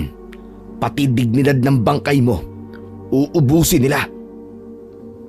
Hindi, ayoko. Please, Victor, tulungan mo ko. Huwag mong hayaang mangyari yun. Napahawak si Jenny sa laylayan ng t-shirt ko. Halos lumuhod siya sa sahig habang umiiyak. Sa tindi ng takot niya, nawala lahat ng kamalditahan niya at pagmamataas. Kung gusto mo mabuhay, sumunod ka sa bawat sasabihin ko sa'yo. Eksaktong pagkasabi nun, narinig namin na may sasakyang huminto sa bakuran. Tapos ay nakarinig kami ng mga yabag na papalapit. May nagsalitang lalaki sa harap ng pinto. Victor! Akala mo ba ay may tatago mo siya rito? Ibigay mo na siya sa akin. Vargas, ang kulit mo din, no? Sinabi ko na sa'yo, hindi ko siya ibibigay sa'yo kahit anong mangyari. Ayaw mo siyang ibigay sa akin? Ayos lang. Kukunin ko siya. Ibigay mo man o hindi. Yun ay kung kaya mo. Alam nyo, mabuti pa. Umalis na kayo dito habang may pagkakataon pa kayo. Dahil kapag hindi kayo umalis, papatayin kita kasama ang mga alipores mo. Talaga ba? Hindi ako naniniwala na magagawa mo yan, Victor.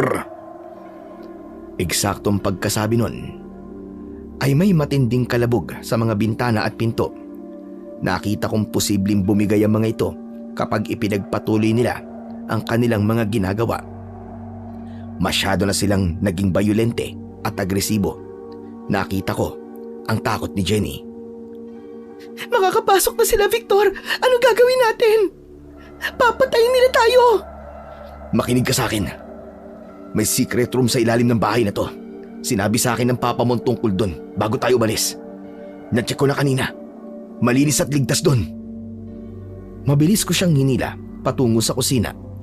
Itinaas ko ang isang bahagi ng saig na gawa sa kahoy at tumambad ang isang hagdan pababa sa maliit na basement. Bumaba ka na, bilisan mo! Teka, ba't ako lang? Magtago na lang tayong dalawa rito, please. Hindi pwede. Kailangan kong harapin si Vargas. Kailangan na matapos to. Dahil hindi siya titigil hanggat hindi kanya nakukuha o hanggat hindi niya napapatay ang papa mo. Kailangan ko kayong protektahan na dalawa. Kung ganun, mag-iingat ka, Victor. Balikan mo kagad ako rito, ha? Pangako. Sige na, pumasok ka na. Ilak mo to sa loob at tandaan mo. Wag na wag mong bubuksan to kahit boses ko pa ang marinig mo. Bakit naman? Paano kung ikaw na talaga yun? Matalino mga aswang, Jenny. Kaya nilang manggaya ng boses ng kahit na sinong kakilala mo. Kaya kailangan natin ng password. Kapag narinig mo ang tamang salita, doon mo lang bubuksan ang pinto. Anong password? Teka. Type kita. Nanlaki ang mga mata ni Jenny. Tila nakalimutan sandali ang takot dahil sa sinabi ko. Pero seryoso ko. Kailangan ng salitang hindi ko basta-basta sasabihin sa kanya. Seryoso ka ba? Oo, sige na. Sarado mo na to. Tandaan mo yung password, ha? Agad siyang bumaba at isinara ko na ang bahagi ng saig na gawa sa kahoy. Tinakpan ko yon ng makapal na basahan para hindi halata. Maya-maya, narinig ko ang mahinang lagutok ng padlock mula sa ilalim. Nakalak na siya. Nang masiguradong okay na, mabilis kong dinampot ang itak at bumalik ako sa sala. Saktong bumigay ang main door. Pumasok sa loob ang mga aswang. Subalit tumabi sila sa gilid para bigyang daan si Vargas. May hawak siyang isang baston na gawa sa itim na kahoy at sa dulo nito may nakatali na bungo ng hayop. Naglalabas ito ng isang maitim na usok. sa isang kumpas ng baston ni Vargas. Sabay-sabay na sumugod ang 4 na aswang. Mabilis akong umiwas. Lalong uminit ang mutya. Ramdam ko ang pagdaloy ng enerhiya sa buong katawan ko. Kinagat ng isang aswang ang braso ko, pero hindi niya nagawang ibaon ang mga pangil niya dahil sa kunat ng aking balat. Tinaga ko ang unang aswang. Naglabas ng liwanag ang itak ko. Napahiyaw ang nilalang dahil hindi lang siya nasaksak. Nasusunog din ang kanyang balat. Ngunit hindi nagpatalo si Vargas. Nang makita niyang nasusunog ang kanyang kampon, itinutok niya sa akin ang kanyang baston at muling naglabas ito ng itim na usok na pumulupot sa mga binti ko. Bigla akong nadihado.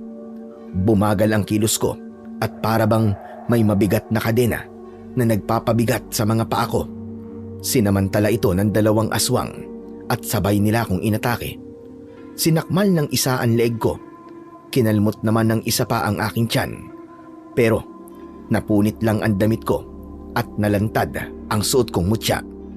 Ang kanilang pag-atake ay hindi nagtagumpay dahil sa kunat at tigas ng katawan ko. Nagwala sila. Sabay-sabay silang sumugod sa akin hanggang sa unti-unti akong napapaluhod. O ano? Kayang pa ba? Alam mo bang pinaghandaan kita? Kahit hindi ka namin masugatan, mauubos ang lakas mo sa bawat segundong nalalanghap mo. Ang usok na ito. Ayos lang yan. Dati naman akong smoker eh. Sanay ako sa usok, Gunggong. At talagang nagpapatawa ka pa ha? Hambog ka talagang hayop ka. Pero sige, magbiro ka lang hanggat may hininga ka pa. Tignan natin kung makakatawa ka pa kapag unti-unti nang kumakalat ang lason sa baga mo. Lason? Ang usok na ito ay hindi lang basta usok. May lason ito na kayang pumatay ng kahit na sinong albularyo o antingero. Baliwala yung mutyang hawak mo kapag ang loob mo na ang mismong nabulok. Sa gitna ng banta niya, biglang pumasok sa isip ko ang turo ng lolo ko noon na isang magaling na albularyo at mahusay na manunugis ng mga aswang. Sabi niya, ang mutya ng saging na nakuha ko ay may espesyal na katangian. Kaya kong gawing kakampi ang kalikasan. Kaya ko ring taglayin ang lakas at bangis nito kapag ang buhay ko ay nasa bingit na ng kamatayan. Ipinikit ko ang mga mata ko at hinawakan ng maigpit ang mutya ng saging. Nag-focus ako sa init nito hanggang sa maramdaman ko ang isang malakas na vibration mula sa talampakan ko, paakyat sa buong katawan ko, hanggang sa napasigaw ako ng malakas. Teka, ano nangyayari? Bakit lumilindol? Anong klaseng kapangyarihan ang meron ka, Victor? Ipinikit ko ang aking mga mata at hindi na siya sinagot. Sa halip, umusal ako ng isang matinding orasyon na itinuro sa akin ng lolo ko. Ang orasyong gumigising sa nakatagong bagsik ng hangin. Sa ilang sandali pa, may narinig akong isang malakas na ugong mula sa labas at naramdaman ko rin yung isang matinding vibration sa aking mga kamay na para bang may mainit na bagay na dumadaloy doon. Isang mainit na hangin na umiikot ng napakabilis. Kasunod nun, isang malakas na puwersa ng hangin ang biglang kumawala sa katawan ko. Tumilapon ang lahat ng aswang na nasa loob ng bahay. Maging si Vargas ay hindi nakaligtas. Kinaladkad siya ng hangin hanggang sa humampas siya sa isang malaking puno. Naglakad ako at lumabas sa wasak na pinto. Nakita ko silang lahat na nakaandusay sa lupa. Nagkakabali-bali ang mga buto at hirap na hirap huminga. Hindi maaari. Paano ng isang katulad mo ay nagkaroon ng ganyang kalakas na kapangyarihan? Isang hamak na security guard ka lang! Mali ka. Oo, isa akong security guard. Pero gusto kong malaman mo na nung bata pa lang ako Ako na ang kasama ng lolo ko na tumutugi sa mga aswang bilang isang albularyong antingero. Isang kawan na napatay namin nun. Isang kulto ng tawag sa kanila ay sandugo. Ano ka mo? Sandugo? Ibig sabihin, ikaw ang batang kasama ng matandang manunugis na yon? Bakit, Vargas? Mukhang pamilyar sa'yo ang pangalang binanggit ko. Alam mo ba ang tungkol sa kanila? Walang hiya ka. Natural na alam ko. Dahil ang batang yun ang pumatay sa mga magulang ko. Miyembro ko na sandugo noon. Kasama ang buong pamilya ko. Kung ganon, ikaw pala ang batang nanginginig sa sulok ng dampa na yun habang tinatapos ni Lolo ang kawan nyo. Dapat pala, tinuluyan na rin kita nun. Nang sa ganon, hindi ka na nakapaggasik ng lagim ngayon. Paano ba yan? Magdasal ka na kung marunong ka magdasal. Dahil tatapusin na kita ngayon din. Papatayin mo ko? Sige, gawin mo. Patayin mo na ako. Pero kung inaakala mo dito matatapos ang lahat ng to, nagkakamali ka, Victor. Isang galamay lang ako. Ha! Kahit ilang gamay pa kayo, uubusin ko kayong lahat. Hambog ka! Hambog ka talaga, Victor! Hindi mo alam kung sino kinakalaban mo. Kahit ibaon mo pa ako sa lupang ito, hindi sila titigil. Tutugisin nila si Don Jaime at ang anak niya hanggang sa makuha nila ang gusto nila. Papatayin nila kayo! Papatayin nila kayo! Pagkatapos sumigaw nito ng malakas, lumapit ako kay Vargas. Itinaas ko ang matalas kong itak at itinapat yun sa kanyang ulo. Sa isang mabilis at malakas na wasiwas, nahiwalay ang ulo niya sa kanyang katawan. Gumulong ito sa lupa nang wala ng buhay. Pagkatapos nun, nilapitan ko din ang iba pang mga aswang at pinagtatataga sila hanggang sa sila ay tuluyang namatay at nasunog at unti-unti na naging abo. Bumalik ang katahimikan sa paligid. Pagkatapos nun, nagmadali akong pumasok sa loob ng bahay.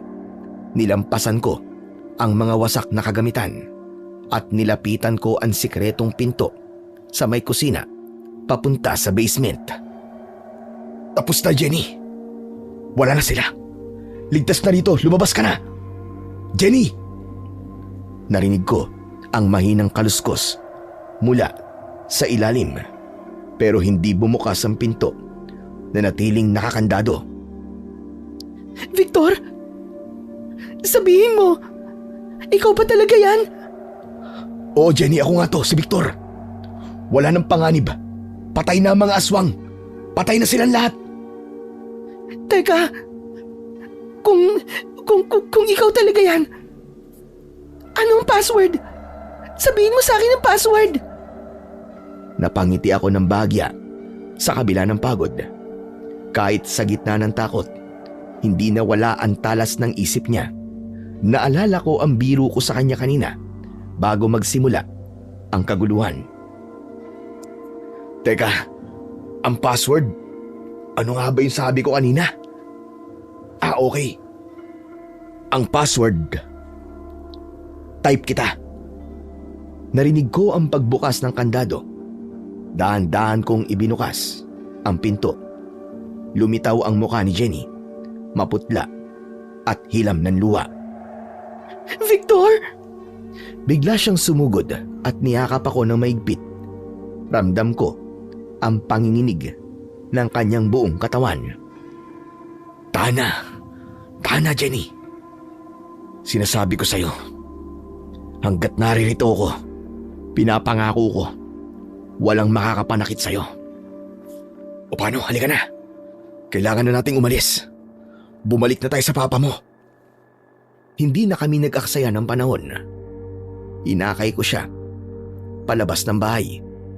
Nilampasan ang mga abo ng aswang at wasak na kagamitan. Tapos ay sumakay na kami ng sasakyan at bumiyahe na papunta sa papa ni Jenny. Makalipas ang ilang oras, pagdating namin sa mansyon, agad naming sinabi sa Don ang lahat ng nangyari sa Tagaytay.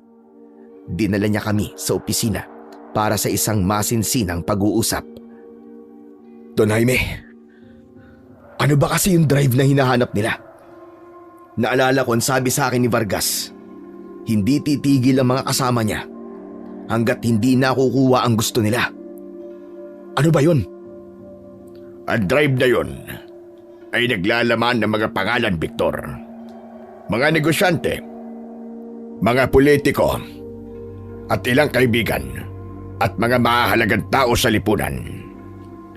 Lahat ng naron, miyembro ng isang kulto ng mga aswang na pinamumunuan ni Vargas. Ano sabi niyo, Don Jaime? Ibig sabihin, si Vargas ang pinuno? Tama ka. Hoodlum ang lalaking yun. Notorious na hoodlum at masyadong sakim.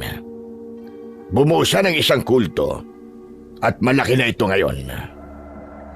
Naparami niya ang kanyang mga alagad. Mabuti na lang at napatay mo na siya. Dahil ngayon, natapos na ang kasamaan ng lalaking yon. Napatay ko nga, Don Jaime. Pero hindi malinaw sa akin kung paano napunta ang drive na yun sa inyo. Paano nyo nalaman ang tungkol doon? Narinig ko silang nag-uusap ng isang kaibigan ko. Nakanang kamay niya pala. Minanmanan ko sila. Hanggang sa'yo na nga nakuha ko ang drive na ito. Ang plano ko talaga ay tugisin sila para matapos na ang lahat ng kasamaan nila. Kaso, nalaman nila na ako kumuha. Kaya nalagay sa alanganin ang buhay namin ng kaisa-isa kong anak. Ibig sabihin, Don Jaime, nagpakabayani ka? Hindi. Sa totoo lang, ay pangarap ko kasi noon na maging katulad ako ng lolo ko. Ang lolo ko ay isang manunugis ng aswang. Pambihira naman po palang trip nyo. Dahil sa ginawa nyo, muntik na po ang anak nyo Oo na, alam ko yun. Hindi talaga maganda ang nakikialam sa gamit ng iba.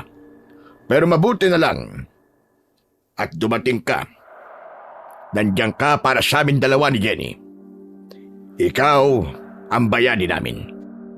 Salamat. Maraming salamat sa iyo, Victor. Jenny, patawarin mo ang papa. Dahil sa ginawa ko, muntik ka nang napahamak. Ayos na po yun, Papa. Ang importante, buhay po ko. Buhay tayong lahat. Ay, nako. Mukhang i-give up ko na yung pangarap ko. Pwede bang sa'yo na to? Ibinigay sa akin ng matanda yung drive. Nabasa ko ang mahabang listahan ng mga miyembro ng kulto na kasapi dito. Don Jaime, bakit nyo naman po susukuan?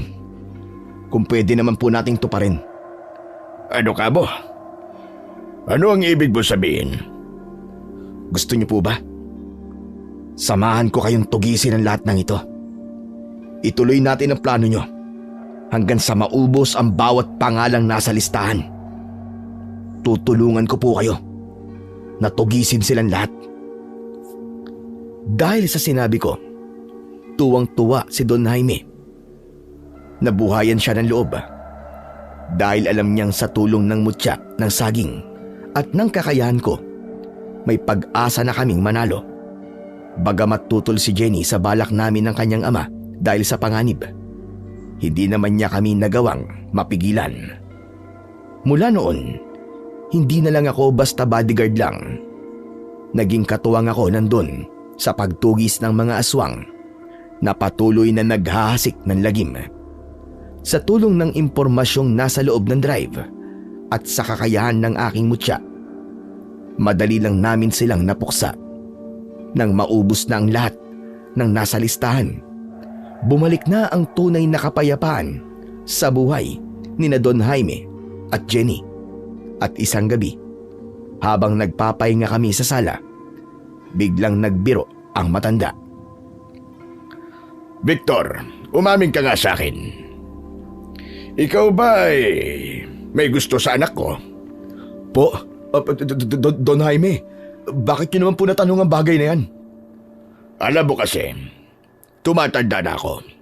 Gusto ko na ng apo. Baka lang gusto mo ang anak ko. Ligawan mo na. Huwag ka nang babagal-bagal. Pa, paano ba yan? Nakakahiya naman kay Victor. Ano bang sinasabi niyo? Natawa ng bahagya si Don Jaime, pero seryoso ang kanyang mga mata. Tumingin ako kay Jenny. Imbis na tumanggi o mailang, ngumiti ako at dahan-dahang hinawakan ang kanyang kamay. Sa totoo lang, ay matagal ko nang gusto si Ma'am Jenny. Pero hindi naman ako magmamadali. Liligawan ko po siya sa tamang paraan. Yung may basbas nyo at yung nararapat para sa kanya. Namula ang mga pisngi ni Jenny at napayuko siya, pero hindi nawala ang ngiti niya sa kanyang mga labi. Mabilis na lumipas ang 4 na buwan ng masugid na panliligaw ko sa kanya. Hanggang sa wakas, sinagot na ako ni Jenny. Nakuha ko na ang matamis niyang oo. Hindi naging hadlang ang panganib na pinagdaanan namin at ang magkalayo na antas namin sa buhay na mistulang langit at lupa. Sa halip, ito pa ang naging matibay na pundasyon ng aming relasyon.